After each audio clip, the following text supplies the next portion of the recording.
Hi, and welcome back to Corpse Factory. Look at how our menu has changed. We're developing a team. I'm gonna get all my hair out of my microphone. As always, all of the warnings, all the things. It's been quite the adventure, and it's gonna continue to be interesting. The morgue is a lot colder than I imagined it would be. I berate myself for not bringing a sweater, but there's nothing I can do about it now. The place has an icy, otherworldly feel to it. It's depressing and clinical and devoid of hope. And then there's the stench. It's not as overwhelming as I feared it may be, but it lingers and claws at my senses. It clings inside my nostrils and mouth and the very interior of my skull. It's very easy to understand why Kojiro's clothes always smell like this place. Once the odor gets a grip on you, it doesn't let go. Honey, I'm home. A poor joke and poor taste. Even for Kojiro, I feel like I'm going to vomit. Even Tomoe is looking a bit paler than normal. I'm surprised she accompanied us inside after she spent the whole drive over insisting that she would stay in the van. They store bodies in here? Of course. See all these lockers? They're cold chambers. Pretty much all of them are full, a body in each. Disgusting. Noriko? Yeah? I keep things in order around here. Chambers on the left wall are cadavers due for cremation. And what about the lockers on the right wall? No touchy-touchy. They're new arrivals or they're being collected for some reason or other. Autopsy, funeral, etc. Got it. So, we can only make use of the cadavers in the lockers on the left wall. That's a bingo. I listlessly wander over to the left wall. There must be dozens of cold chambers here, all lined up in neat rows. Some doors are slightly ajar, and peeking inside reveals that they're empty, but the vast majority are sealed tight, the occupants within sleeping soundly. Hey, question. Shoot. How do I know who is in each locker? Like, if I wanted to get an old woman's corpse, do I just have to search blindly? Nah. Okay, then what do I do? Come here. I walk over to Kojiro and follow him to a large computer monitor mounted on the far wall. He taps on a little panel inset into the wall, and a shelf pops out revealing a keyboard and mouse. Familiar with databases? Somewhat. Perhaps all my data entry experience at Temujin will pay off here. It's pretty simple anyway. Live database contains the current inventory items. Ew. Ugh. You refer to these bodies as inventory items? What would you call them? Well, like, they used to be real people, right? Why not show some respect? I don't understand. They're cadavers. I put a trembling hand on Tomoe's shoulder. I want to comfort her, but the act of doing so is still alien to me. Don't worry about him, Tomoe. He can be a bit insensitive. He's a freak. Wow. Ouch. Tomoe scoffs and makes a gesture with her middle finger. I'm a little surprised that she's so bothered by this. It's kind of funny that she holds respect for the dead, but not so much for the living. Okay, so I can search this database for bodies that match my needs. Yep. Just use the filters at the top. Not many categories, but it has the basics. Age range, gender, name. Not that that'll be useful to you. Actually, that's about it. It's enough. It'll save some time at the very least. Okay, so you want to hoist 3 bodies today, right? You said you have 3 requests? Yeah, but this place is kind of overwhelming. I'm hesitant to bite off more than we can chew. What's the game plan then? How about we just take 1 body today? We'll take it back to the factory, work on it, and see how we go. Works for me. Here, use the database. Kojiro steps away from the monitor and indicates that I should use it. I rest my sweaty hands on the keyboard and feel the cold metal buttons sting my skin. A metal keyboard. It's very fitting for this cold, lifeless place. I have 3 requests currently in the works. I managed to get photos edited for all 3 of them thanks to taking the day off from the office. There's Emi Katsuno, the bully I went to school with, then there's the pink-haired girl and the woman that looked tired and worn out. I should try and find a cadaver that matches the appearance of one of those victims. I use the database's filter to search for females, and I narrow down the age range to young adult. There are a lot of hits. Just how many people are entombed here anyway? I skim through the list of results. Since their names are meaningless to me, they might as well all be identical. But the column of data containing cold chamber identification codes is interesting. I point one of the results out to Kojiro. Hey, how do I know what these numbers mean?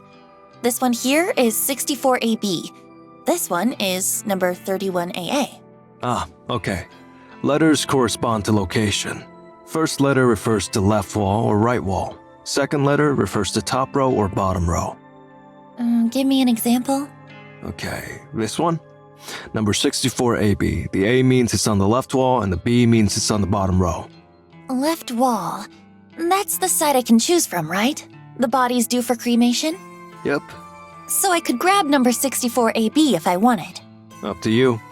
But this one here, let's see, number 98BA. Could I grab that? No, the first letter is B, so that's on the right wall. No go, not scheduled for cremation. I think I get it. Thanks. I make a mental list of cold chambers on the left wall that fit my needs. I'm going to start cracking open some of these sarcophagi. Haha, that's a new one. Man. I hope that my nervousness isn't showing. I almost can't believe that I'm about to examine corpses in the flesh. Corpse Girl will be proud of me right now. As I walk over to the left wall of cold chambers, I catch a glimpse of Tomoe. She's standing by the exit swiping on her phone as she taps her foot. I reach the first locker I want to look at. Here we go. There's a metal handle on the front of the chamber. It's paired with a release button, which I gather has to be pressed in at the same time as the handle is pulled forward. I grip the handle tightly, press the button, and pull with all my strength. A hiss echoes throughout the morgue as frigid, pressurized air billows out of the chamber. The door is now wide open, revealing the darkness within the locker. I peer inside. I can make out the shape of a body bag lying atop the sliding tray inside the locker. I thought the body would slide out automatically. No? They just pull the tray out, like you'd pull out an oven tray. I take a deep breath and grab the edge of the tray and then slide it out.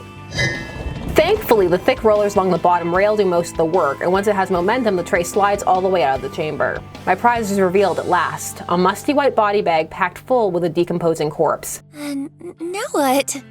Just unzip the HRP. The what? Kojiro rolls his eyes. The body bag. Unzip it, but cover your nose. I do as I'm told. My left hand pinches my nostrils, and my right hand grips the tag attached to the bag zipper.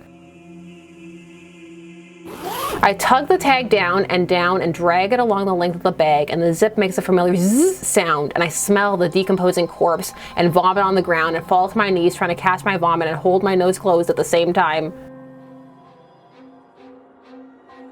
Tears well in my eyes, and I can't help but cry as the stench strikes me across the face again and again, and the river of bile and sick pouring down my clothes feels like a searing hot cattle prod against my skin. The sight of the corpse in the bag flickers in my vision and sears itself into my retinas, and I can't get out of my head even when I close my eyes, and I can't get out of my head, and I can't not see it anymore, and I can't help but think of my own reflection and how much I resemble Noriko and Corpse Girl and the corpse in the bag all mixed together in some completely hybrid of decaying flesh and bone. I think Kojiro, Tomoe, or Aoi grabs my shoulders to drag me away from the body, but Aoi isn't here anyway, and the hands feel so strong and warm, and not brittle and lifeless like mine, and not slender and perfect like Aoi's, but I get dragged away regardless, and my eyes are watering, and the fluorescent lights on the ceiling are magnified by my tears, and I want to tear my eyes out and get the sight of the corpse out of my mind. I've seen so many corpses over the last year. I've seen countless photos of bodies dismembered and asphyxiated and electrocuted and shot and maimed and drowned, and yet the decaying corpse in the body bag, or the HRP as Kojiro called it, is worse than any of them, and it's worse than anything I could have ever imagined, and it's worse than me, and worse than Corpse Girl. And for a fleeting moment I begin to question what I've spent the last year doing. What am I doing involving myself with the dead and buried? The frantic screams of a girl resound in my ears, and my eyes and my nostrils, and I think she's calling my name. But it doesn't sound like my name. It sounds like Noriko, or something along those lines, maybe Yuriko. Maybe she's calling out for my sister, but my sister isn't here, and Noriko isn't here, and I'm the only one here, lying on my side on the cool tile floor and covered in warm vomit and hot tears, and I feel the body lying next to me and smiling and offering me a cup of coffee from the lovely French cafe I went to one time. I picture that lifeless corpse in my mind, smiling and calling me names like Queen or Goth or basically just any senseless name she can pair with the word. That word I hate so much that Yuriko used to always call me, that Mother used to always call me. That word that carries so much hate and contempt and it rolls off the tongue so easily. The lifeless corpse keeps calling me names, keeps taunting me, keeps growing out her long blonde hair, and she taunts me with her fake smile and fake eyelashes. She corners me in the classroom and pulls my hair and rips out a fistful of it and laughs and calls me and screams and cackles, and I realize that she's always bullied me like this, and I hate her for it because I never did anything to her. I never did anything to Emi Katsuno, but she always bullied me, but she never bullied Aoi because no one was allowed to bully Aoi because the teachers all said so. They all said she's been through too much already. But it's okay to bully Noriko, or me, or Noriko. That's fine. They all said so. Emmy liked to bully me and call me that. And she liked to pull my hair out, but that's fine because hair grows back eventually, and it meant that she didn't bully Aoi. So in a way, I was protecting Aoi. And that's all that ever really mattered. And the corpse in my mind isn't Emmy, but it might as well be. It might as well be her, and maybe I can make it her. Maybe the corpse can become Emmy Katsuno, and if I send her the photograph of the corpse, then she might kill herself. She might kill her.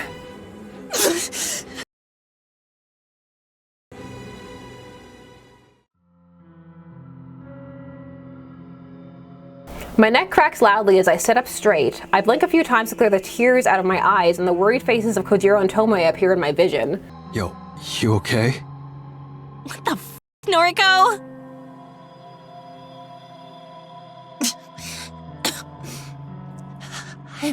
I'm fine. You don't look fine. You chucked up all over the place. She'll be right. Seen this kind of thing before. What do you mean? Pretty normal to react like that to a decomposing cadaver. Surprised you're okay, Tomo? It's Tomoe. Yeah, I'm fine. I don't like him, but I've seen corpses before. Well, I thought Noriko had too. Just pictures, I guess. I'm not forgetting the carnage I witnessed at the train station thanks to Kotomi Ida. Somehow seeing a stiff cadaver in a body bag was so much more overwhelming. Right. Are you really Corpse Girl? Apparently. Come on, let's get you up. Tomoe grabs me in a sort of bear hug and lifts me to my feet. Sorry about the vomit. It's fine. It's up, but it's fine. Call it a day? I put my weight on my unsteady feet and step away from Tomoe. No. There's something I need to do. Straight at the corpse in the body bag. Her face is still exposed, lifeless, expressionless. Her hair is long, blonde. I imagine her with a bit of makeup, some blush, some lipstick, some fake eyelashes. Whoever this was, she's exactly what I need for my next victim. That worked out well. Can we get her into the van? Okay, I'll grab a trolley. Tomoe, give me a hand? Ugh, if I have to. I nod and whisper a small thanks to both of them. Still a little groggy and unstable, I make my way to the morgue's door. I'll wait in the van for now. I need to take a moment to restore my energy. The real work will begin when we get to the factory.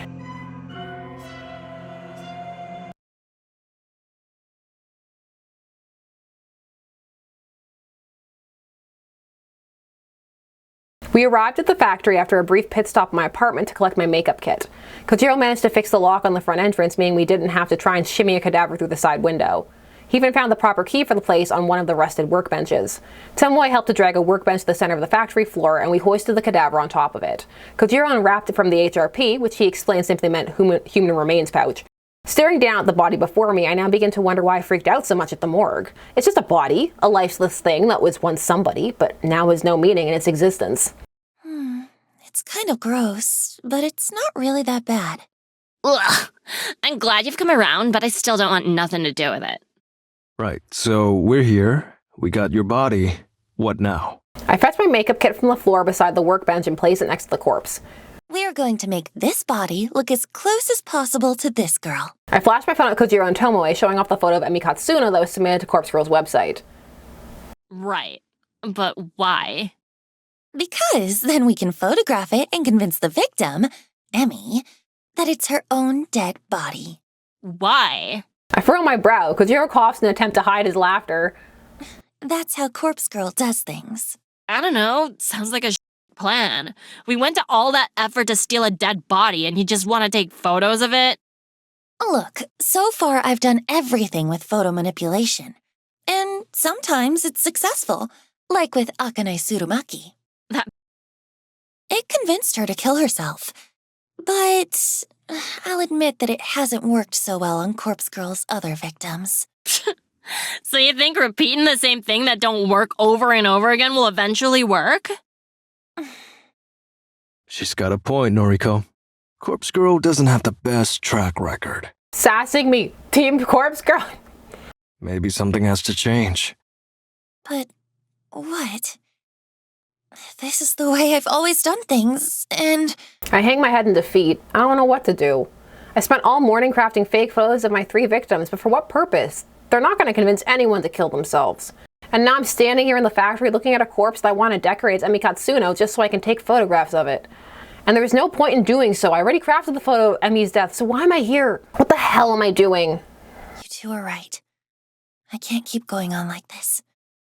I've already crafted a photo of this victim's death.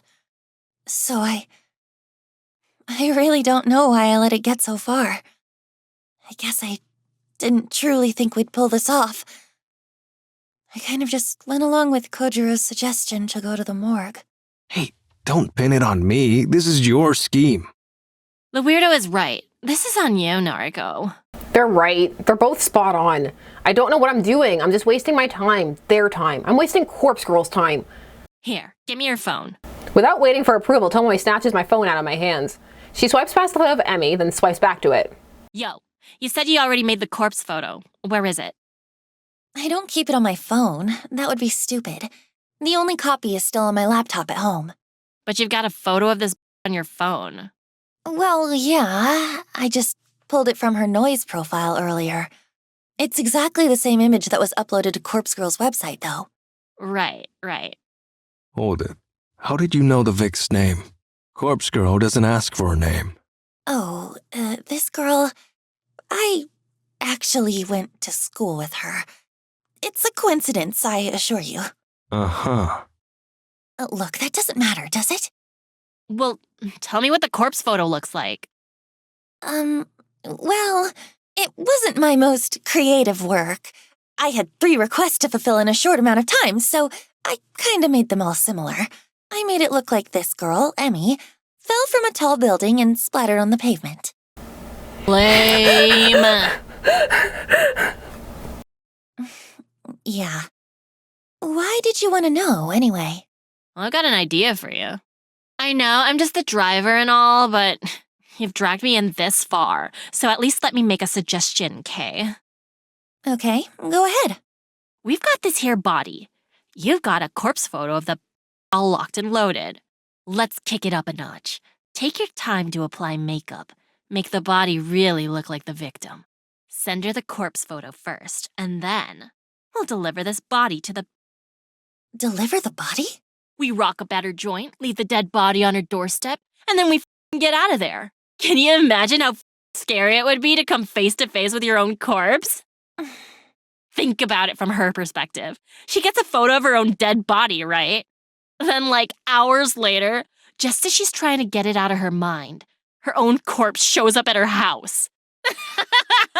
She'll snap, I guarantee it.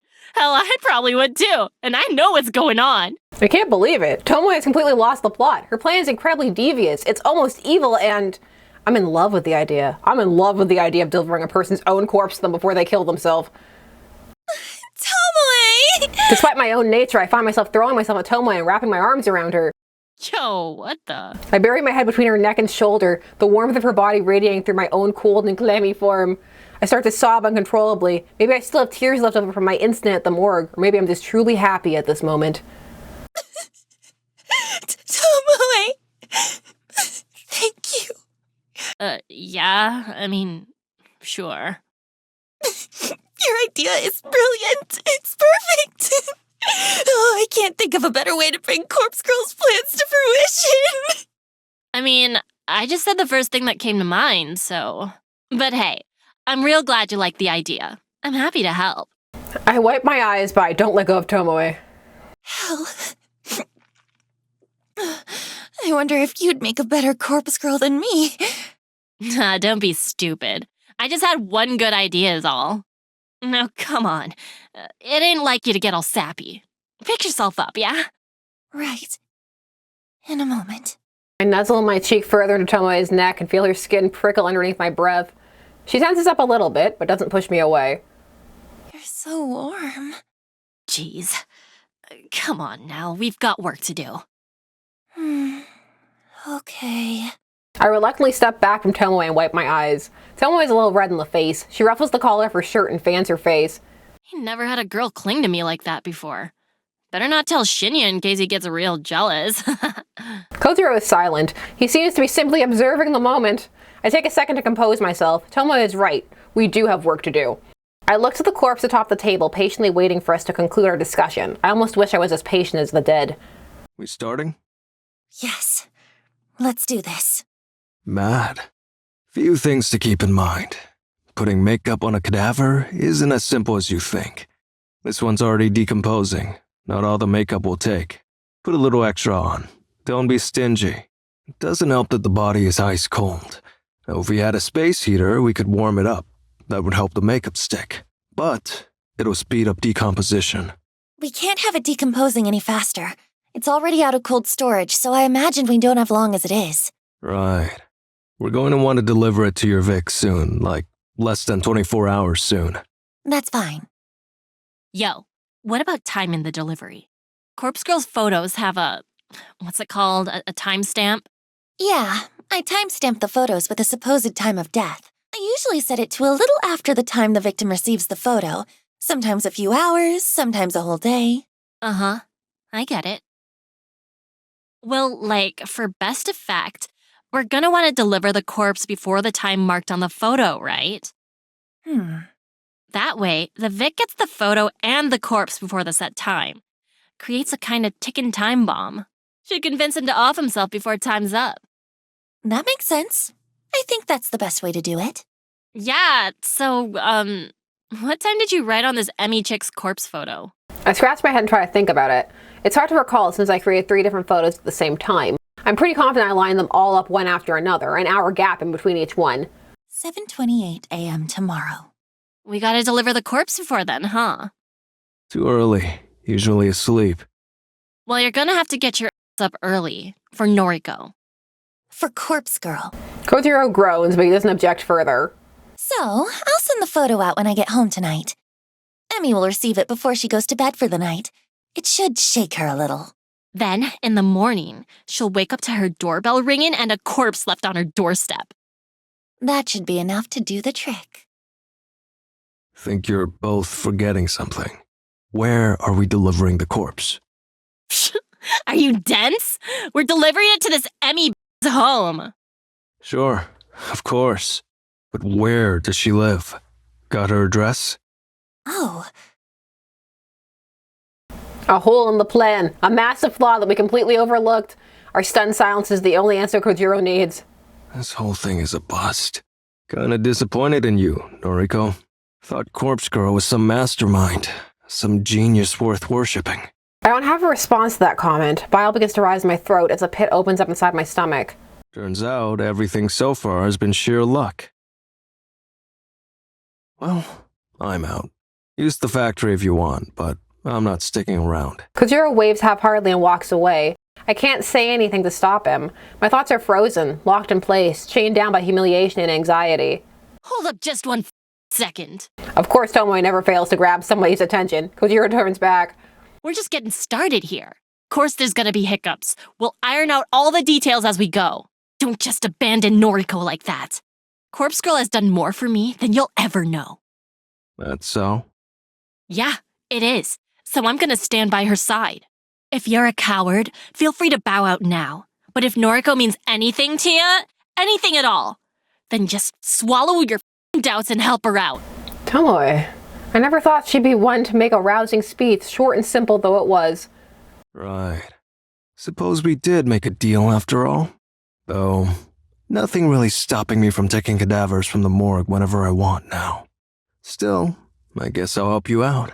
But if this keeps going astray, I really will walk away. Fine, but follow through on this one victim at least. I managed to gather up enough strength to make a simple plea. please. I can't do this without you. Okay. Find Emmy's address. If Tomoe drives, I'll handle moving the corpse in the morning. I nod firmly. Okay, I'll work it out. Thank you, Kojiro. Kojiro waves once again and takes his leave. The heavy steel door at the front of the factory slams shut behind him. Phew. Okay, got any ideas? Maybe one. Can you call Shinya? Ask him if he remembers Emmy Katsuno from school, and see if he knows where she lives. Shinya? Oh yeah. He said once that you went to school together. Guess he might know Emmy too, huh? My thoughts exactly. I'm going to make a call as well. I quickly make a call to Aoi. As the phone is ringing, I look up at the skylight above. The sun has nearly disappeared from the sky and we're running out of light. If there was electricity connected here, we wouldn't have a problem. But if it gets much darker than this, we're gonna struggle to apply makeup to the cadaver. Noriko? Hey, me again. Feels like we just spoke this morning, hey? It was this morning. Yeah. Listen, just a quick question. Do you remember Emi Katsuno from school? Katsuno? Okay, that's really freaky, Noriko. Huh? What is? I bumped into Katsuno just today at the mall. You're kidding. I'm serious. She was pretty distressed, actually. She just got fired from her job. I see. Actually, it's kind of funny. I spoke with you about Corpse Girl's website this morning, and I spoke to Katsuno about it too. Really? Seems like there's someone she wanted dead. Maybe. I'm not sure. Perhaps her boss that fired her? Interesting. Why are you asking about her anyway? It's an odd question, but do you happen to know where she lives? Yes. Wait, seriously? Want me to send you her address? Are you going to visit her? Oh, Howie. If you could send her address, then I'll really owe you one. Sure. I'll text it through. I didn't think you'd actually know it, but I wanted to ask anyway. No problem. I followed her home today from the mall, so I guess it worked out well for you. Why, Aoi? Hang on. Aoi followed Emmy home from the mall. Like she stalked her? What did you say? Oh, I followed Emmy home today. Aoi? I got on the train carriage behind hers. Well, don't worry. She didn't see me. Aoi? What are you talking about? Well, I wanted to find out if she was going to use Corpse Girl's website, since I recommended it to her and all. I don't know what to say. Hey, I'm still at work, okay? I shouldn't really be talking on the phone. We'll chat later. Bye-bye. Aoi, wait, don't hang Up. The phone call ends abruptly. I'm baffled by the fact that Aoi followed Emmy home. I can't quite figure out what must have been going through her head at the time. But right now I don't have the time to worry about it. I need to finish up here at the factory. I noticed I have an unread message on my phone. I open it to find Aoi has sent me Emmy's full address. Well, at least I got the address. You got it? Nice. Shinya barely remembered the chick, apparently, so it wasn't really helpful, sorry. No trouble. We got what we needed. It's getting dark. Help me put some makeup on the corpse. Okay, show me that photo of Emmy again. We better do this properly. Right. Here. I bring up the photo and we examine it closely before setting to work.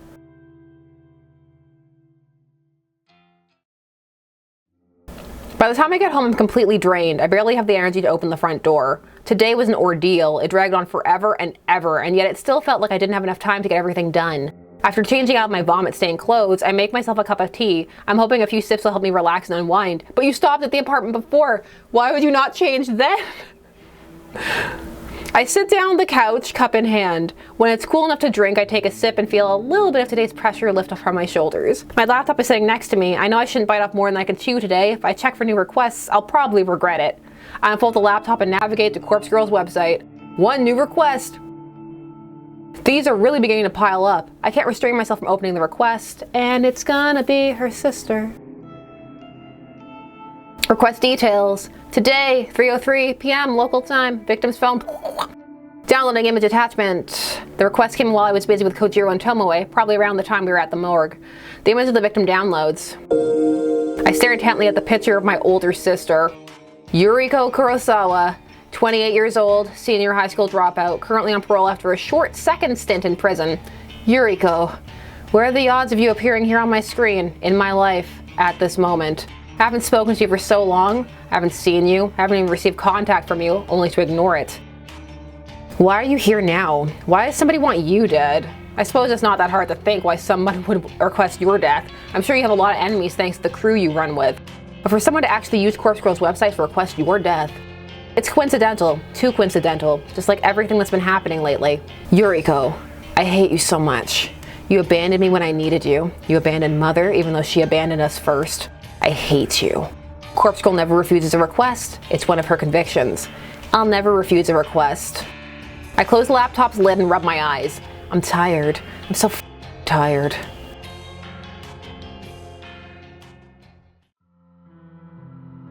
June 13th, Saturday morning. She's dead. Splattered in the flower bed. Probably matches the photo you sent. Wish I'd seen that. Thanks, Kojiro. And thank Tomoe for me. No prob. Where are you, anyway? Parking lot across the road. Perfect view of her apartment. People are coming outside. Must have heard the splat. Mad. We'd better gun it. See ya. Okay, bye. I hang up the phone and a smile fights its way across my tired face. Emi Katsuno is dead. She killed herself thanks to the trauma of discovering her own corpse at her doorstep. Even though I forgot to send the corpse photo last night, I nearly f***ed up our entire plan due to how exhausted I was. By some stroke of luck, I managed to wake up early this morning. Thankfully, my first thought upon waking was to send the photo. Emi would have received the picture only an hour before the time marked on it. It was a close call, a very close call. But I can't help but wonder if it worked in our favor. Kojiro and Tomoe rushed over to her apartment to deliver the corpse, forcing Emi into a confrontation with the photo at imminent time of death, and then the delivery of her own corpse all in the space of an hour worked to our advantage. It worked so well that I'm starting to consider making this our regular mode of operation. I glanced at the burner phone atop the coffee table. Since Emi is already dead, there's no point in me waiting 24 hours to discard it. I'll get rid of it right away. After that, I'll have to figure out what to do about the other remaining requests. I still have 2 photos of victims that I crafted on the same day I made Emi's photo. With all the urgency of plotting Emi's demise, I didn't have a chance to send them. I'll have to edit them a little bit because the timestamps on them are now out of date. But that's okay, it's a quick fix. And then there's the request for Yuriko Kurosawa. I'll need to deal with that too, eventually.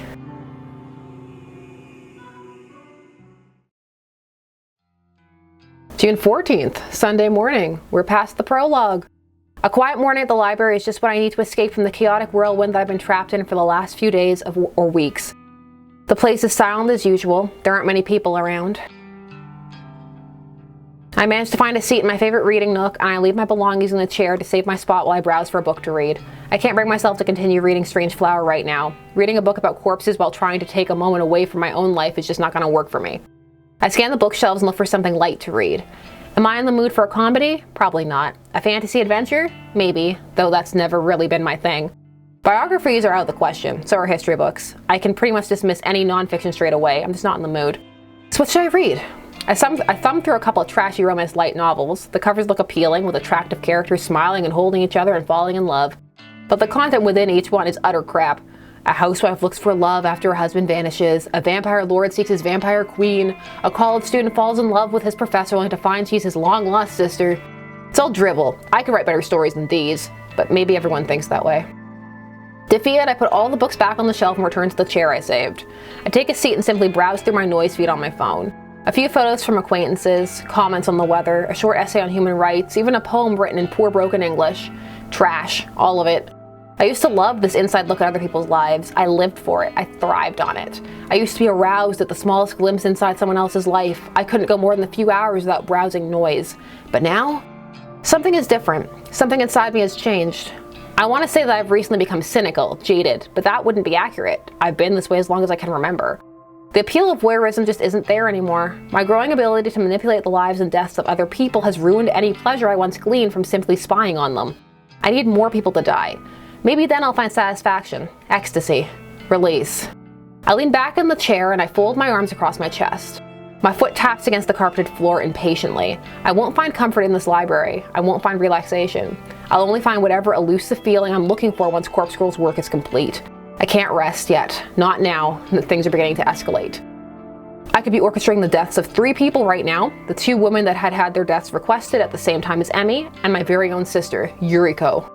People are counting on me. People are counting on Corpse Girl to deliver her judgment. I hoist the strap of my handbag over my shoulder and stand up. It's time for Corpse Girl to usher in a new era of human suffering.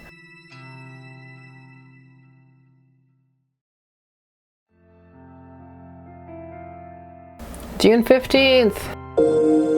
A bizarre string of similar deaths in Tokyo over the weekend have left police and detectives completely baffled. Oh, baffled are they?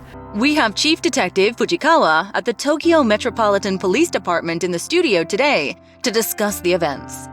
You can count on the fact that he'll be judgmental. Last time we encountered him, he was super judgmental. According to eyewitness reports, a young woman plummeted to her death from an apartment building on Saturday morning. 2 other women suffered a similar fate in different locations late on Sunday night. Oh, they did they? Police have not yet released information on the identities of the young women. Would you care to share your thoughts, Detective Fujikawa? We cannot rule out the possibility of homicide in these cases. Police recovered additional bodies at the site of each death. In each instance, a look-alike corpse matching the appearance of the victim was found. They didn't pick the corpses back up? What is this plan? This cannot be mere coincidence. I believe that a single perpetrator is behind the deaths of all 3 women. Leaving a look-alike corpse at the scene of each crime seems to be some sort of psychotic calling card. It's clear that the death of each victim was premeditated. In cases like these, the perpetrator is often looking to be caught, even if only subconsciously. It won't take long to track them down. Once forensic analysis reveals the identities of the look-alike corpses, we will be able to uncover how and where they were obtained. We will bring the perpetrator to justice. Police are urging citizens to be cautious in the coming weeks. If you see anyone behaving suspiciously, please call the following number. Damn, this really starting to blow up. Let's talk about it in the office. Yeah, it's about time. 3 deaths in 1 weekend. Corpse Girl is on fire. She couldn't have done it without you. And Kojiro. So, thanks. I know those corpse deliveries yesterday were rather last minute. No problem. Had nothing better to do anyway. I've still got 1 victim ready to conquer, but I'm not sure when to go through with it. What's the issue? It's someone I know. It's my sister. Does that make it weird? So? Didn't bother you when we stuck it to that Emmy chick. This is a little different. It's my sister. Yo, hold up. You've got a sister? That's her reaction, not like, oh, you're gonna kill your sister, just you have one. Yuriko. She's older than me. I'm like, someone requested her death through Corpse Girl's website? Seems like it. Jeez, what are the chances? I'm wondering the same thing. Well, think it over a bit longer. You might want to lay low for a while anyway. Sounds like Shinya's dad is all over this case. Sorry? Shinya's dad? Wow, Noriko. That detective guy, Fujikawa. What? He's Shinya's dad? No, it's not like Shinya's been going through this whole time being like, my dad's a detective. I love true crime. Yep, friggin' scary guy. Had an awkward dinner with him and Shinya a while back. Wow. You know, I met him once before. You did? He certainly was intimidating. But don't worry, we only met by chance. Had nothing to do with Corpse Girl. Alright, as long as he doesn't know your identity, you should be fine. Still, what's your next move? I have no idea. I'll think over what to do about my sister for a little longer. But as soon as more requests come through the website, I'm going to fulfill them. I don't have the luxury of time. I can't just lay low like you said. Sheesh, when did you grow a pair? I'm serious. I'm tired of lagging behind. Corpse Girl is on a winning streak now. It's up to me to keep it going. Okay, well, just let me know when you need me. Thanks, I will. Well, back to work or whatever. I turn back to my computer after Tomoe leaves. 3 deaths in 1 weekend. Corpse Girl truly is at the top of her game. It was a bit of hard work, but in the end I managed to pull through thanks to a bit of luck, of course.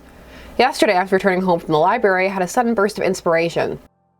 I ran a reverse image search on the photos of the 2 women that were submitted to Corpse Girl's website. It was pretty easy to locate their noise profiles thanks to that. I was kind of shocked when I saw that we all shared 2 mutual friends on Noise, Emi Katsuno and Yuriko Kurosawa. A bit of digging through the profiles revealed their names to be Fuyumi Amano and Manami Sachiko. They both worked at the same store as Emi and my sister. It struck me that all of these requests must be somehow related, but that didn't matter so much. Tracking down Amano's and Sachiko's addresses wasn't as difficult as I'd feared. I contacted Tomoe and she told me she was familiar with the store they worked at. She volunteered to head over there and see if she could access the employee records.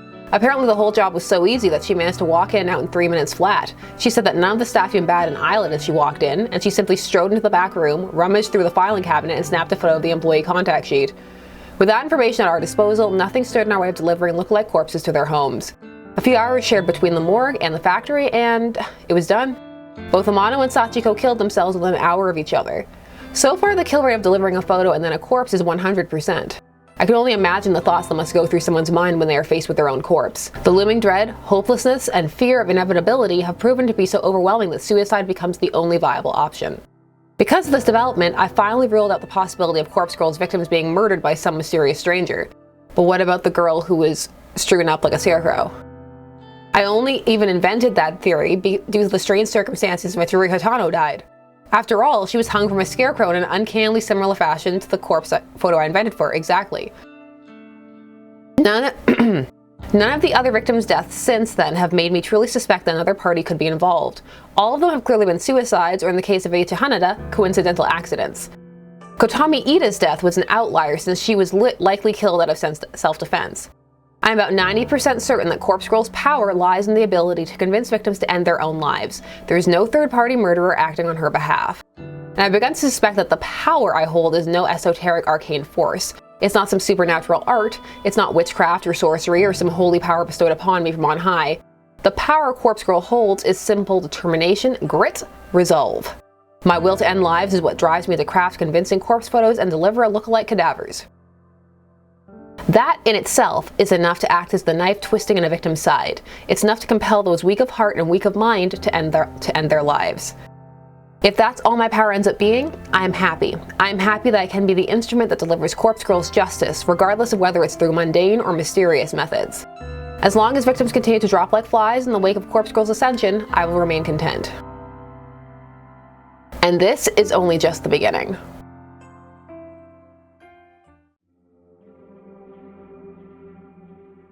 There are no new requests when I log into Corpse Girl's website this evening. I'm strangely okay with that. There's something I want to do before more requests come through anyway. I'm going to make some updates to the website, a few improvements that will considerably ease the workload placed on Corpse Girl, Kojiro, and Tomoe.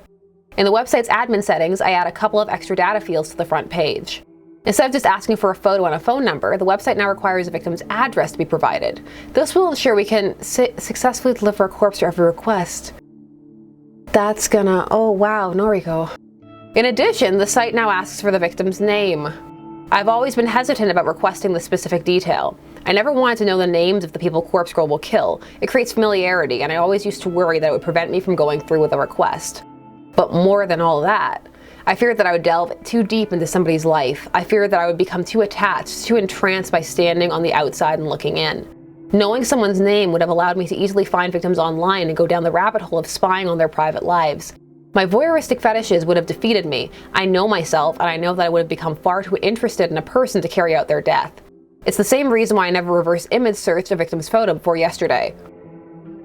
Now that things are escalating, now that Corpse Girl needs a victim's address to ensure a kill, I have to get past all of that. I have to be strong for Corpse Girl. I'm somewhat relieved about that the timing is suitable. After all, I haven't been as aroused as usual when stalking people online. I don't know if my libido is just low, or if I have truly become uninterested in such things.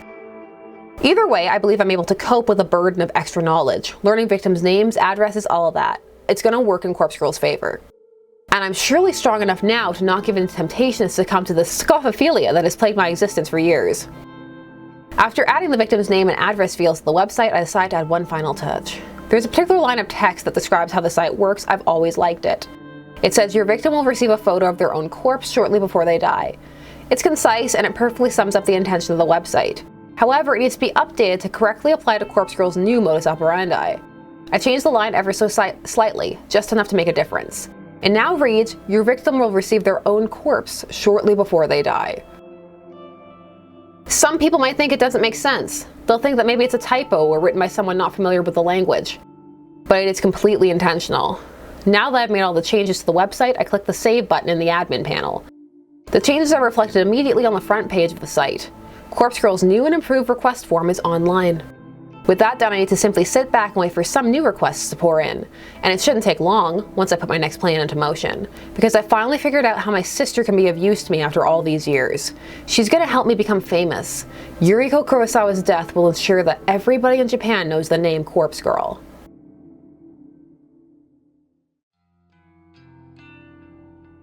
June 16th, Tuesday morning. For the first time in a while, my fingers scrape against the bottom of the cabinet drawer. Oh shit.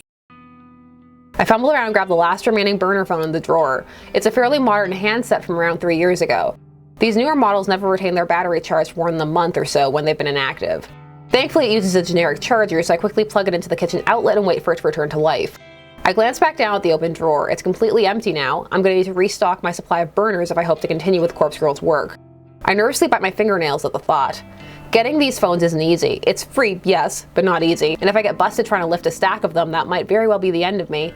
I'll have to obtain as many new phones as possible at some point today. Once Corpse Girl kills my sister, my website is going to explode with new requests. I need to be as prepared as possible. I decide to finish getting ready for work while the burner charges. As much as I'd like to simply skip out and deal with my sister, I do need to pop into the office. Missing too many days is going to lead to getting fired, and that might compromise my mission. I take my medication, I apply my makeup, I pack my handbag. It's also mundane, but it's also necessary. Each day is the same routine. There's comfort to be found in that, especially for someone like me. But sometimes I remember the excitement of finding myself in new situations. Even if those situations end up with me lying in the muck of a bathroom floor or against the stone-cold tiles of a morgue. When I'm ready to leave the apartment, I snatch the burner phone up and check the battery. It's at about 40%. That should be plenty. I stash it in my handbag so it's ready for action when the time comes. I'm out the door at the same time as every other day.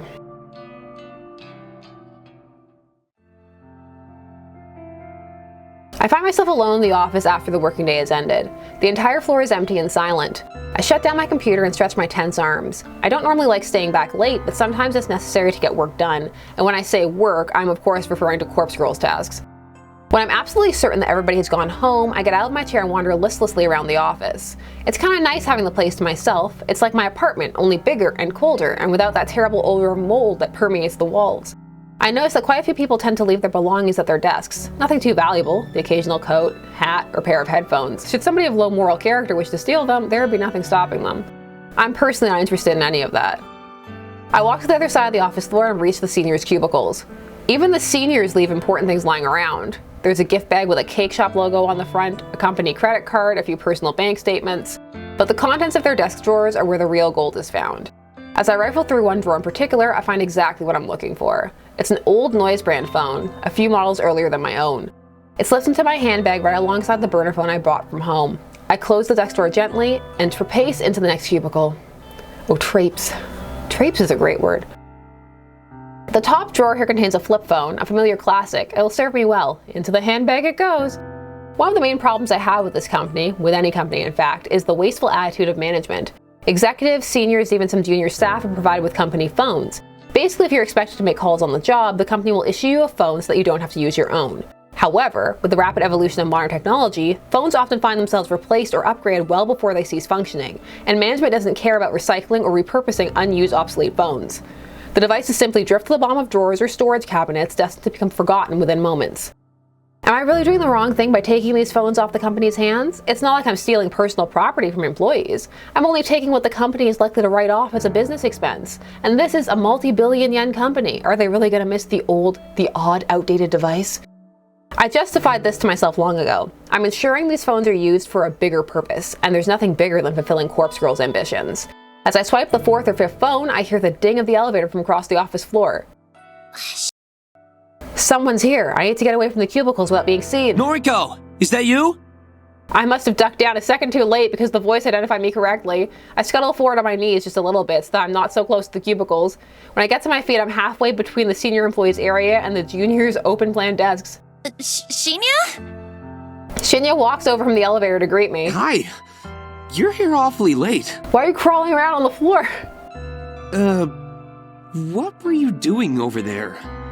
That is, if you don't mind me asking. Look, you're not in the opening title, screen, so I don't think you're Team Corpse Girl. Oh. I lent my USB drive to one of the seniors earlier, and they didn't return it, so... Oh. Did you find it? Nope. Oh well, I'll ask about it tomorrow. I could help you look if you like. Seriously, it's okay. I'm about to head home anyway. What are you doing here? I left my wallet at my desk. Can you believe it? Luckily, I remembered before I took Tomoe out for dinner. I would have appeared to be quite the buffoon if I'd been unable to pay for our meal. It's nice to see that Shinya's happier. Yeah, I suppose so. Hey, how are things anyway? Things with Tomoe are great. We are truly in love. Well, okay, not exactly what I meant, but how are things here? I mean, what happened with Kotomi and... That whole kerfuffle. Can you believe Miss Ida is dead now? Yup. Is it wrong of me to say that I'm happy she's dead? Is that an awful thing to admit? I gently shake my head, but I don't interrupt his train of thought. It's so bizarre. Especially considering our relationship and how determined she was to end my career. It bothers me that Shinya is still referring to the conflict between himself and Kotomi as a relationship. But it would seem that she was the only one with animosity toward me. As such, the other executives said I'm welcome to work here as long as I like. Yay, but do you still want to? In fact, they were even generous enough to give me a small salary raise. Wow! That's great, Shinya. I'm really happy for you. Thank you. It truly was a struggle there for a little while. Before my brain can even register what I'm saying, the following words tumble out of my mouth. Do you want to talk about it? Noriko, I know that I haven't been as open with you as I should have been. Maybe talking about it will help me put the whole thing behind me. I bite my tongue as I try to think of a way to back out of the situation. You know, if you're uncomfortable talking to me, maybe Tomoe can help? My objection is met with a smile. Looks like I'm in too deep now. Tomoe means well. She really does. But whenever I bring up the subject, she becomes visibly angry. Many a death threat against Miss Ida has been made aloud. I wouldn't be all too surprised if Tomoe was the one who killed her. There certainly is a motive there, after all. So you don't know who killed Kotomi? I don't even think the police know that much. Father showed me the photos of the crime scene. Chances are that whoever did kill her was also killed in return. Though, as abusive as she was toward me, I never took her as the type to instigate a mass murder. She was an angry person, yes, but that seemed to stem from a lack of fulfillment. That's what I assume, anyway. And I think that's the reason she made her advances on me. Shinya, I really am sorry. I'm so sorry that you had to go through such a traumatic experience.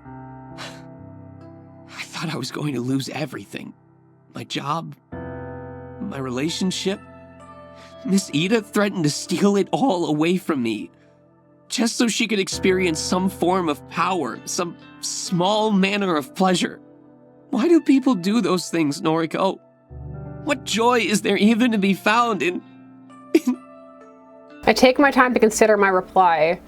I'm probably not the best person to be having this discussion with, but all things considered, it does seem to be helping him to come to terms with things. Shinya, what you went through with Kotomi, what she did to you, that's not what it's about. She never had the right to put you through that.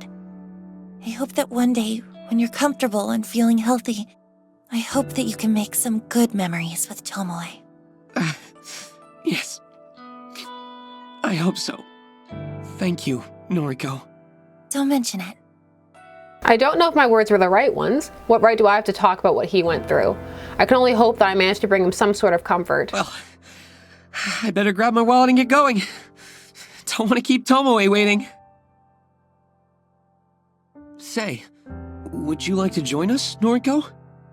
Are you hungry at all? Oh, I don't want to intrude on your romantic evening. It's no trouble, really. Maybe next time. I have some things I need to do tonight. Okay, no problem. Well, see you later. Shinya takes off toward his desk. I breathe a sigh of relief as I hoist my handbag up from the ground, feeling the reassuring weight of my newly acquired burner phones. I enter the elevator and give a polite wave to Shinya as the doors close.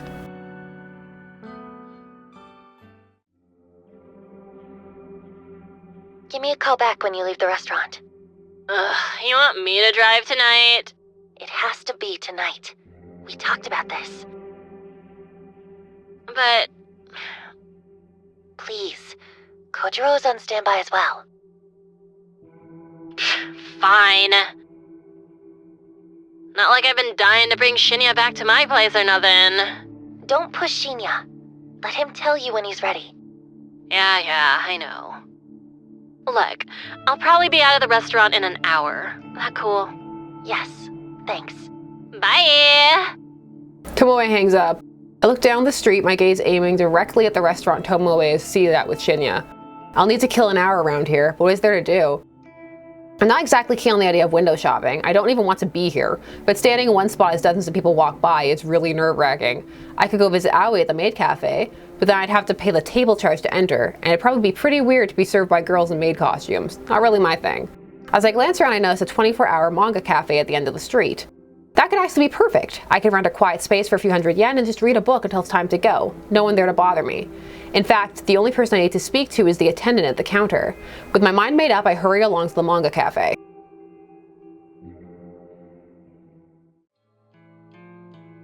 Pretty late. Come on, you're a night owl. What are you complaining about? Just making chit-chat. Well, instead of talking, how about you hold that flashlight still? I can't see what I'm doing with you waving it around. Yes, ma'am. I'm nearly done anyway. Yuriko. This wouldn't be so difficult if she didn't have different haircuts in every single photo on her profile. I'm just going to have to estimate the length of her hair for now. The corpse on the table in front of me looks like an uncanny clone of my sister. I snip away a little more hair from her fringe and then put the scissors aside. You two must be close. The opposite. Makeup's done! Thanks. Looks good. Tomoe beams as she puts the cap back on the lipstick in her hand. I think we're done. Can you zip up the bag? I really need to wash my hands. You got it, boss. I step away from the corpse and plunge my hands into the ice-cold bucket of water on the factory floor. I have to admit that we've become pretty good at this whole thing. In just a week or so, we've managed to refine our art and synchronize our duties. Okay, load her in the van. I'm going to send the corpse photo now. You sure about this? You think she's gonna be awake this time of night? I'm positive. This is the best time to do it. According to her noise feed, Yuriko Kurosawa is currently attending a massive party. I'm sure the venue will be packed to the brim with her scumbag friends. She's been posting about it for days. It wasn't hard for me to find out all the information I needed, since whoever organized the party posted it as a public event. Yuriko is about to receive a photo of her own corpse, and in less than an hour's time she's going to receive her carbon copy corpse in a body bag in front of at least 100 people. The mass panic that will break out is sure to be hilarious. I don't want to miss it, and I don't want to miss my sister's final moments. Maybe she'll kill herself in front of her closest friends, or maybe the terror will slowly eat away at her and she'll go home first before deciding she just can't take it anymore. I'm happy with either result. She's finally gonna get what she deserves. I hate her so much. She's a low-life degenerate, a delinquent, the utter scum of the earth. And she never calls me. I doubt she remembers I even exist. Ready to go? I snap out of my thoughts and look at the phone that I've been subconsciously holding in my feeble grip. It's the burner I picked up from home earlier this morning. Yuriko's corpse photo is glowing on the screen, ready to be launched into the network. I hit send. Okay. Kojiro nods and hauls the zipped-up body bag onto his shoulder. The weight of the cadaver inside causes him to stumble a little, but he regains his balance and shuffles toward the factory entrance. I examine the body bag as Kojiro carries it. It's the same white HRP that we picked up from the morgue, but I've made a rather nice adjustment to it. Big bold letters are scrawled along the sides in purple and black permanent marker. It says, "With love, from Corpse Girl." Underneath the massive letters and smaller script is Corpse Girl's website address. A scribble of a cute anime girl decorates the other side of the bag. It's the very same character that dances animatedly on Corpse Girl's website. Tomoe told me this was a bold move. Kojiro didn't seem to care. Yuriko Kurosawa is about to be publicly executed. Tonight is the night that Corpse Girl becomes known to the world. This is the quietest house party I've ever witnessed. I only managed to catch a glimpse of it before Kojiro shields my eyes with his ice-cold hand. I want to object to him censoring my vision, but the smell of blood causes me to slump against his shoulder and I resort to whimpering quietly as he places me gently on the ground. The vision of the house party from hell is still vivid behind my closed eyelids. It's not like I've been to many house parties in my life. In fact, when I really think about it, I don't think I've ever been to a single one before this moment. But I've seen them on television, I've seen them in movies. They're always loud, music is blasting, people are dancing, drinking, making out. The scene I witnessed doesn't look like any of that. I'm pretty sure dead bodies don't line the floor at a regular house party. I'm pretty sure trails of blood aren't on the guest list. This party is weird. The walls are slashed, there's broken glass everywhere, specks of blood are dotted across the furniture. Someone in the next room is sobbing quietly. Someone above, perhaps inside the ceiling, is groaning. Kojiro is sitting next to me now. I can imagine a bored expression hovering over his features. He still has his hand over my eyes. He taps the fingers of his other hand against the body bag beside him. His digits drum out a rhythmic beat upon Yuriko Kurosawa's clone, still zipped up and sealed inside her temporary coffin. I think Tomoe is still in the van. She said something about not wanting to get messed up. I never planned on entering this party, but Kojiro dragged the body inside, then returned shortly after and told me I should come take a look. So here I am blinded by Kojiro's misguided attempt to protect me from the carnage I willingly unleashed. I asked him if he killed all the people here. He said no. I suppose I believe him. I managed to squint through a gap in Kojiro's fingers momentarily. The blurred shapes of 4 or 5 bodies are on the floor in front of us. There's a straight arm lying limply on a chair that's currently unaccounted for. Kojiro presses down firmly against my face and my vision darkens once more. I hear his voice and imagine his calm demeanor in my mind. Thoughts? Don't know. I haven't managed to sort my head out just yet. Your sister's over there. Well, a corpse that looks like her, at any rate. Give me a second. Okay. Kojiro releases his grip from my face. I stand, I tiptoe forward, stumbling thanks to my still blurry eyes. I can make out the shape of a sofa close to the wall and I approach it carefully. The empty gap between the sofa and the wall is a 3-foot wide space. I'm not sure why the owner of this house doesn't keep the sofa directly against the wall. The empty space here seems kinda useless. Maybe if the sofa is all the way against the wall, it becomes too far from the TV. That's a possibility. I would personally just get a bigger TV so that the sofa can be kept comfortably flush with the wall. The gap here really annoys me. It's making me irritated. I want to push the sofa back myself, but I know I don't have the strength. It's a massive thing, bigger than I am, and maybe even bigger than Corpse Girl. Even if I was strong enough to move it, there's still the issue of my sister lying here between the sofa and the wall. She's in the way. I'd have to move her first, and the thought of touching her is absolutely disgusting. Even when she was alive, I never wanted to touch her. She's a foul excuse of a human being. Hey, Yuriko. Long time no see. She doesn't respond. You don't look so hot. Guess I'm prettier now, huh? Why do you never call me? Whatever. I wouldn't answer the phone anyway. She doesn't say anything. The sound of someone grunting behind me doesn't interrupt my concentration. I assume it's just Kojiro clearing his throat. Have you seen Mother lately? I haven't heard from her in a while. I'm sure she's fine. Are you still on parole? I heard you were working at a clothing store. Yeah, I'm fine. This isn't fine. I'm working for Temujin at the moment. Yuriko nods.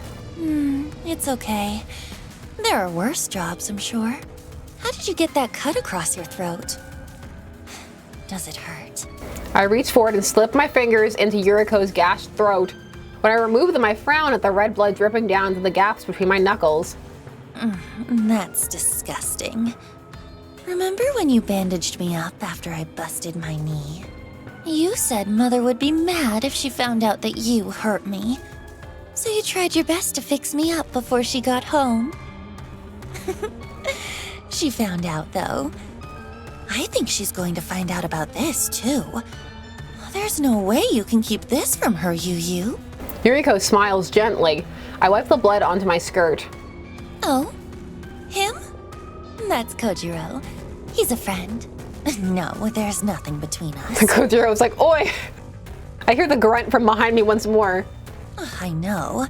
You're actually nicer than I remember. Why couldn't you ever be this nice when we were kids? If you'd been this nice to me, then maybe I wouldn't have spent my entire teenage life wishing you would drop dead. Oh, I guess my wishes came true after all. Yuriko laughs along with me. It doesn't sound like the laugh I remember. It's more like a gurgle, like she has something caught in her throat. A trickle of blood pours from between her lips and she coughs. Oh, do you need a tissue? Here. I unzip my handbag and retrieve a tissue, then hand it to Yuriko. She tilts her head and sprays the rest of the blood from her mouth. Noriko. Okay. I gotta go. Say hi to Father for me, okay? I leave Yuriko behind. After making my way out of the cursed home, I find Kojiro waiting by the van. Tomoe has shut herself inside and rolled up all the windows. I think we're done here. Okay, leave this here? He lazily indicates the body bag on the ground. Yeah, I guess so. We didn't need it after all. Guess not. Kojiro slaps his broad hands against his trousers, dusting them off. He cocks his neck to the side and stretches his limbs. I make an attempt to reach for the van's door, but Kojiro stops me. Not curious about what happened? Only a little. She's dead, though. Or dying. That's all that matters. Oh, actually, give me 1 second. I quickly dart back inside the house. I weave across the room and duck behind the sofa once more. Yuriko is silent and unmoving. I do my best to push her body to the side with my skeletal arms. She budges an inch or two and I find what I'm looking for, her phone buried between her and the carpet. I turn on the screen and find there's no fingerprint or passcode lock. The photo of Yuriko's corpse, the very same photo that I sent to her earlier, is still on the screen. I guess she did receive the photo then. Maybe that's all it took this time. She must have been pretty freaked if she killed all the people here. This is like the Kotomi Ida situation all over again. Something else is going on here, man. My voyeuristic tendencies flare up and I decide to look through the rest of her photos. I swipe across the screen just once, nearly jump out of my skin. Yuriko received a photo right before she received the one I sent. It arrived 10 minutes before my photo. It's another image of a corpse. Another photo depicting her death, but it's completely different from the one I crafted. What the f? Someone else sent Yuriko Kurosawa a photo of her own corpse only 10 minutes before I did. Yuriko received a corpse photo from somebody else. What is going on? I examined the photo in detail. It's well made, just like my own work. If I didn't know any better, it would be easy to assume that I made this. But what stands out the most is the writing on the bottom of the image. It simply says, "Stab Shuji at the party." Stab Shuji at the party? Who the hell is Shuji? Is he here? Is he one of the dead bodies scattered around this accursed house? I'm having a sneezing fit and I'm cutting them all out, but it's happening. I quickly discard the thoughts of Shuji. A more important question has come to my attention. Is someone else crafting corpse photos and sending them to people? Does Corpse Girl have a copycat? An imitator? But why target Yuriko? Why target somebody whose death was requested through Corpse Girl's website? I can't process this right now. It's already past midnight and I'm utterly exhausted. I shove Yuriko's phone into my handbag and get the hell out of the house. Today is not a suitable day to go to the office. Today is not a suitable day to wake up and shower. Today is not a suitable day to force those tiny pills down my throat. Today is the day to lay in bed and rest my face on the pillow caked with yesterday's makeup. I don't know what the time is, I don't really care. My phone has buzzed several times, but I simply don't have the energy to reach over and look at it. I want to just stay here and be warm and comfortable and not think about anything. I don't want to think about that house party last night, but I keep thinking about it. I don't want to think about finding Yuriko's body in that irritating, useless space between the sofa and the wall. I don't want to think about my sister's final words to me, those bitter syllables that she used all of her remaining strength to force between her blood-soaked lips. I don't want to think about the fact that I'd probably have said the same thing to her if I was in her position. I don't want to think about the possibility that someone else was responsible for Yuriko's death. It was supposed to be Corpse Girl, me. I was supposed to be responsible for my sister's death. Somebody else caused her death. How dare they steal that from me? How dare they? A copycat? A nobody? The more that I don't think about it, the more I find myself thinking about it. Think. Why would somebody copy Corpse Girl's methods? How would somebody copy Corpse Girl's methods? Corpse Girl is mine. Mine! Corpse Girl belongs to me. I'm not infamous enough yet to have an imposter. Surely I'd be kidding myself with delusions of grandeur to think that I've earned an imitator. But the fact remains that somebody sent Yuriko a corpse photo that was meticulously edited and just as convincing as anything I could make. And those instructions, stab Shuji at the party? Stab Shuji. Did Yuriko do it? Did she pull a knife and slit Shuji's throat? What about the other people at the party lying cold on the floor? Did she kill them as well? Did Yuriko imitate Kotomi Ida's final moments and cut down a swath of people, all in an effort to spare her own life? And then, who turned the knife on Yuriko? Someone acting in self-defense? Did she kill them too? There are too many questions, not nearly enough answers to satisfy my hungry mind. In an effort to find a silver lining in the whole situation, I think about how Kojiro left a body bag at the party. Hopefully the police will discover the corpse and link Corpse Girl to the murder scene. Her name and website are written all over the HRP, after all. Everything might work out, as long as Corpse Girl claims the credit for the deaths. My popularity still has a chance of skyrocketing. My/her/my website will be inundated with new requests. Requests from people begging for me or Corpse Girl to kill on their behalf.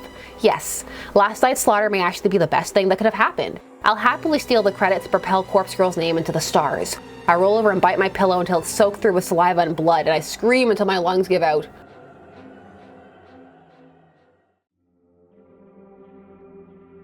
The house party from hell is all over the news. It's being live streamed, it's all over noise, it's all anyone is talking about. I didn't expect anything less. A dozen or so people dead, a corpse in a body bag, a cryptic message with love from Corpse Girl. The police are trying desperately to put all the pieces together. That detective, Shinya's father, has his face plastered over every news outlet. He says the whole event is linked to the previous string of murders, the ones with corpses decorated to look like the victims. Of course it's linked, you utter...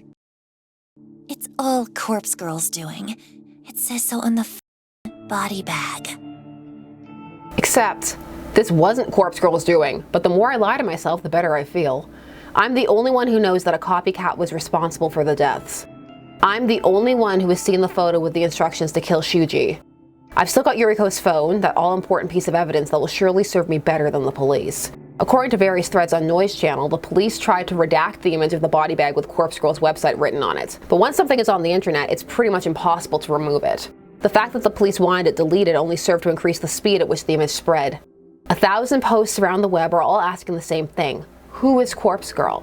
Apparently a lot of people are too scared to visit the website. They fear it might incriminate them, like the police are ready to knock down the door of anyone who visits the site.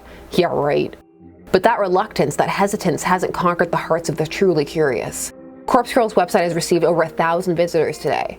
The overwhelming majority of IP addresses accessing the site are based in Tokyo. Even though the murders are known all over Japan, the news outlets in Tokyo are really having a field day with it. I expected most of the web traffic to be local, but it's still nice to see some visitors from elsewhere. Osaka, Kyoto, Sapporo, Fukuoka.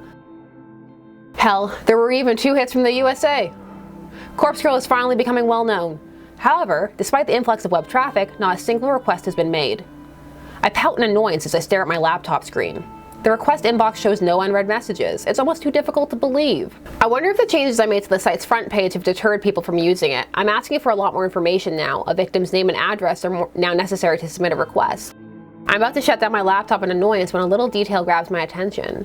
The last message in the request inbox. It's stamped with a time and date. Today, 5:45, about 15 minutes ago. Huh? This request can't have come through this evening. It's been marked as read, which means I've already opened it. Curious, I click on the message. The photo that downloads is of somebody I've never seen before. An unremarkable man, but someone that I would have instantly recognized if I had previously opened this request. I return to the inbox and examine the times and dates of each message in closer detail. Every message is marked as read, so I had assumed all of these were requests from previous days, but it would seem that I was wrong. The messages are all from today. There's an entire page full of requests that have been made just since this morning. 25 in total. Holy sh**. Why are they all marked as read? I haven't seen any of these. I madly open all of them. The photos of victims quickly download in succession and I skim through them. Not a single familiar face. What's going on? As I'm making my way through each message, a brand new request pops up at the top of the screen. I'm about to click on it when it suddenly turns gray. The tiny little closed envelope icon next to the message transforms to an open envelope right before my eyes. I'm struck with a single terrifying thought. Somebody is reading these requests before me. Somebody, somehow, has gained access to Corpse Girl's request inbox, and they are reading every single new request before I do. Somebody else has access to these requests. I can't believe it. I'm so shocked that I don't know what to do. I stare blankly at the screen, my mouth hanging open in disbelief. Has somebody hacked into my site? In a desperate bid to regain my composure and a measure of control, I hunch over the laptop and begin tapping at the keyboard. I access the site's security settings in order to check the most recent visitors. All the traffic is only accessing the front page of the website, as it should be, but one other user has accessed the site's admin panel directly. The security settings show that 2 people are currently logged into the admin page, myself and some stranger. I look up the IP address of the visitor and find that it's based in Tokyo. Perhaps someone who saw the news report about Corpse Girl decided to try hacking into my website. I cannot abide a blasphemous transgression like this. How dare they set foot upon my holy soil? I'm burning with rage as I click into the site's advanced security settings. I'll change my password. I'll ban the hacker's IP address. I'll kill them! I'll kill them for defiling Corpse Girl's website! So we're gonna leave it there for now. The plot thickens. Now there's a hacker, we need to figure that out. Can you leave a guess down below? Who do you think it is? Is it the same person who requested her on the website? We'll find out. We're gonna continue on from this point next time. Thanks so much for joining me here on Enjoying Pixels, and I'll see you again soon. Bye-bye.